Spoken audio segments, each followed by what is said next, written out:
আজকের এই ভিডিওতে আমি আপনাদেরকে শিখিয়ে দিব যে ফটোর ব্যাকগ্রাউন্ড রিমুভ কিভাবে করবেন।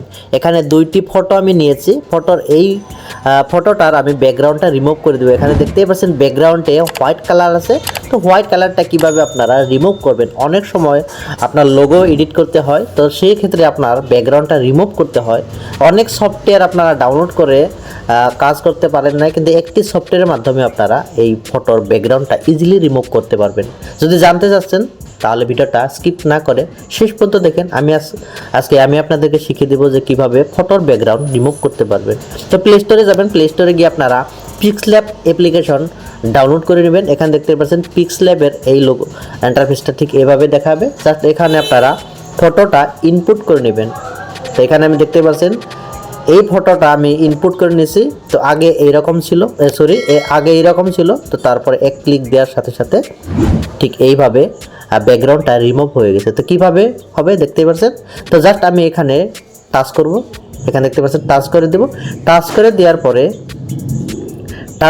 পরে এখানে জাস্ট তলে আসবেন। তো তলে আসার পরে একটি অপশন দেখতে পারবেন এখানে ইরেজ কালার। এখানে দেখতে পাচ্ছেন ইরেজ কালার। তো ইরেজ কালারের উপরে আপনারা ট্যাপ করে দিবেন।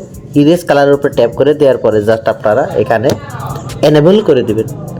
এখানে এনেবল করে দেওয়ার সাথে সাথে এই ফটোর ব্যাকগ্রাউন্ডটা ইজিলি রিমুভ হয়ে যাবে। এখানে দেখতে পাচ্ছেন জাস্ট আমি এখানে ট্যাপ করে দেব। দেখতে পাচ্ছেন ফটোর ব্যাকগ্রাউন্ডটা এক ক্লিকে ফটোর ব্যাকগ্রাউন্ডটা রিমুভ হয়ে গেছে। তো ঠিক এইভাবে আপনারা পিক্সল্যাব অ্যাপ্লিকেশনের মধ্যে আপনারা ফটোর ব্যাকগ্রাউন্ডটা ইজিলি রিমুভ করতে পারবেন। দেখতে পাচ্ছেন তো ইজিলি ব্যাকগ্রাউন্ডে যে হোয়াইট কালার ছিল সেই হোয়াইট কালারটা এক ক্লিকে রিমুভ হয়ে গেছে। তো ঠিক এইভাবে আপনারা প্লে স্টোর থেকে পিক্সল্যাব অ্যাপ্লিকেশনটা ইনস্টল করার পরে এখান থেকে আপনারা ফটোর ব্যাকগ্রাউন্ডটা রিমুভ করে পিএনজি ফটো বানাতে পারবেন। তো ভিডিওটা ভালো লাগলে অবশ্যই ভিডিওটা লাইক করবেন। চ্যানেলে যদি নতুন করে এসেছেন অবশ্যই চ্যানেলটা সাবস্ক্রাইব করে পাশে থাকা বেল আইকনটি প্রেস করবার ভুলবেন না। ধন্যবাদ।